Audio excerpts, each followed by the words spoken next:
মাগুরার শালিকার ভাইরা কেমন আছেন আপনারা সবাই? আলহামদুলিল্লাহ, আল্লাহর শুকরিয়া যে আল্লাহ তাআলা এত সুন্দর একটা দিনের প্রোগ্রামে আমাদের সবাইকে বসার সুযোগ দিয়েছেন। আজকে আপনারা সবাই এই প্রোগ্রামে উপস্থিত হতে পেরে খুশি না বেজার? মাগুরার মানুষের আওয়াজ কি কম নাকি ভাই? মাগুরায় কিন্তু আমি জীবনে কখনো প্রোগ্রাম করি নাই, this is my first time. মাগুরার মানুষের আচরণ কেমন, কথাবার্তা কেমন, তারা কতটুকু ক্রেজ এটা আমি জানি না, বাট আমার একটা বিশ্বাস আছে মাগুরার সন্তানরা যখন ইতিহাস করে গোটা বিশ্ব সেই ইতিহাস দেখতে বাধ্য হয়। মাগুরার একটা আলাদা শক্তি আছে। তো যুবক, তোমরা যারা এসেছো, তোমাদের সাউন্ড যেন এমন হয় যেটা স্পষ্ট প্রমাণ করবে যে মাগুরার সন্তান কেউ কাপুরুষের সন্তান নয়, সব বীর পুরুষের সন্তানরা আমার সামনে।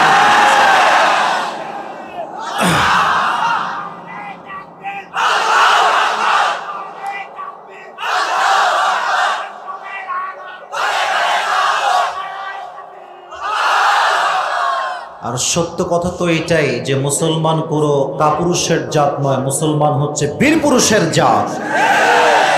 আর আমরা যখন কখন কোনো কথা বলি, যখন আমরা কোরআন থেকে কথা বলি, হাদিস থেকে কথা বলি, আমরা হক কথা যখন বলি, আমরা বিড়ালের মতো ম্যান ম্যান করে কথা বলি, আমরা সিংহের মতো গর্জন দিয়ে কথা বলতে পছন্দ করি, ঠিক কিনা বাবা?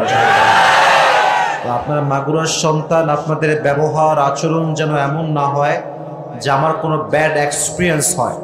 মেহেরবানি করে যেমন এখন আপনারা শান্ত শিষ্ট আছেন, শেষ পর্যন্ত শান্ত শিষ্ট সকলে থাকবেন তো ইনশাআল্লাহ?